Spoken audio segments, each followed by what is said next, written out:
आज के जो हमारे tutorial that's on the interrupts and 8259 chip के ऊपर है। तो हमारे पास जो सबसे पहले this is on the interrupts के ऊपर मुतालिक हम लोग जाने 8086 8088 में क्या कहा जाता है। An interrupt is an external event which informs the CPU that a device needs its service. So this is a basic definition of an interrupt. Interrupt की क्या definition कहती क्या है? An interrupt is an external event which informs the CPU that a device needs its service. Total मेरे पास जो कुल interrupts हैं वो 256 इंटरप्ट्स हैं। We start from 00 से लेकर मेरे पास हेक्सा से लेकर आपके पास जो कुल इंटरप्ट FF तक आपके पास हेक्सा चलते हैं। This is total number of interrupts. फिर कहता क्या है? When an interrupt is executed, this is very important instruction. जो मेरे पास एग्जीक्यूट होती है, द माइक्रोप्रोसेसर ऑटोमेटिकली सेव्स, ठीक है, the flag register, instruction pointer and the code segment register on the stack and goes to the fix memory location, right. अब वो fix memory location में क्या अपने रखते का डाटा जो एग्जैक्टली उसने इंटरप्ट के लिए यूज करना है। So this is a very basic information of interrupt. Now I'm going to explain you what exactly how many memory locations we are going to use for the interrupts. अब हम लोग देखते हैं interrupt vector table को काम कैसे करता है इसके अंदर विद द मेमोरी। तो हमारे पास अगर let us say this is my interrupt number, तो कहते हैं जी interrupt number that starting from 00 hexa, this is the physical address, this is my penta zeros, right, this is again in the form of a hexa. अब ये इसका logical address है, तो logical address is for interrupt number 0 that's a tetra 0 colon tetra zeros।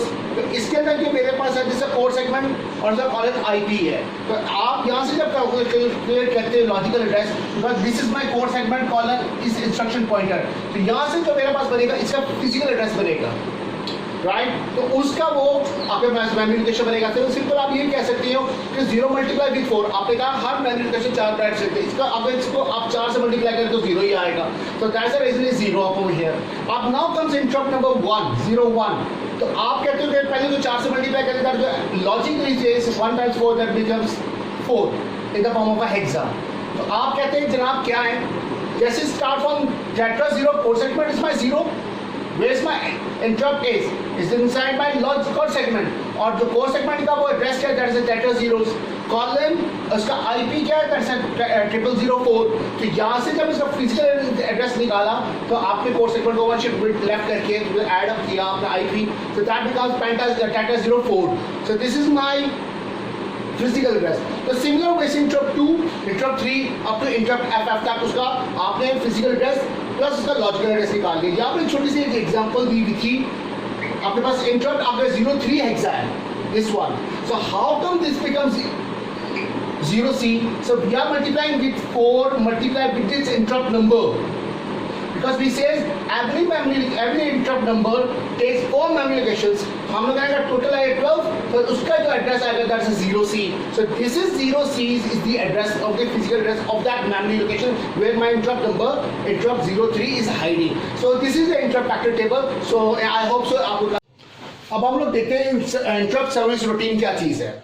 For every interrupt there must be a program, right? When an interrupt is invoked, it is used to run a program। ये वाला programme जिसकी बात वो कह रहा है यहाँ पर कि हर इंटरप्ट के लिए एक प्रोग्राम होना चाहिए, और जब ये इंटरप्ट रन करता है तो सबसे पहले इन्वोक होता है, तो सबसे पहले वो क्या चीज रन करता है, वो प्रोग्राम जिसके अंदर वो सारे के सारे उसके अंदर इंटरप्ट्स की वैल्यूज पड़ी हुई है। फिर वो कहता है कि इसको क्या कहता है कि this is called the interrupt service routine. इस काम को क्या कहा जाता है, इंटरप्ट सर्विस रूटीन या इंटरप्ट हैंडलर। अब कहते हैं कि जनाब क्वेश्चन ये पूछा जाता है वेयर इज दैट एड्रेस जिसपे वो इंटरप्ट ने इन्वोक किया है, ठीक है, वो किधर है जी, वो हमारा इंटरप्ट वेक्टर टेबल के अंदर है। कहां पर किस लिहाज से, कहता है कि जिसमें से 2 बाइट्स आपकी आईपी के लिए और 2 बाइट्स आपकी कोड सेगमेंट के लिए, जहां पर टोटल मेमोरी लोकेशन मेरे पास 1024 मेमोरी लोकेशन है फॉर इंटरप्ट वेक्टर टेबल के लिए। तो ये मेरे पास जो कुल प्रोसीजर है that's for use for the interrupt service routine, ठीक है जी। अब हम लोग इस एग्जांपल को देखिए 14.1 की। कहता है find the physical and logical address in this invoked vector table, interrupt vector table के अंदर। This is interrupt 12 hexa part A।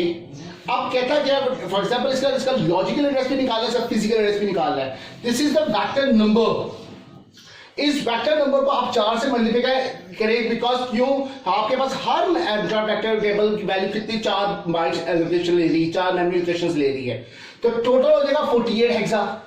तो जब उसका फिजिकल बनाएंगे तो आपके पास इस तरह आएगा 48, 49 और 4B। जब उसको आपको पता है कि उसका लॉजिकल एड्रेस कैसा बनेगा, this is code segment colon IP, तो IP पहला होगा 48, सेकंड होगा 49, 4A, 4B। तो आपके पास this is the physical and this is my logical address of this part of this answer. अब इस तरह ही दिस इज इंटरप्ट 8 है खाली। अब इंटरप्ट 8 डेसिमल में, तो सबसे पहला काम आप उसको कन्वर्ट करेंगे है, उसको सबसे पहले आप उसको कन्वर्ट करेंगे हेक्सा फॉर्मेट में। पहले आप 8 को मल्टीप्लाई करेंगे 4 के साथ, ठीक है, विच बिकम्स 32, राइट। तो 32 को डिवाइड करेंगे 16 विच बिकम्स 20 हेक्सा। तो मेरे पास this is become the physical address, right. तो जिस तरह से आपका लॉजिकल एड्रेस बनेगा टेट्रा 0 कॉलन 0020 हेक्सा फॉर्मेट में आप उसका लॉजिकल एड्रेस निकालेंगे। तो this is the logical and the physical address in this example. I hope so ये टॉपिक आपको काफी हद तक क्लियर हो गया होगा। Thank you very much for this.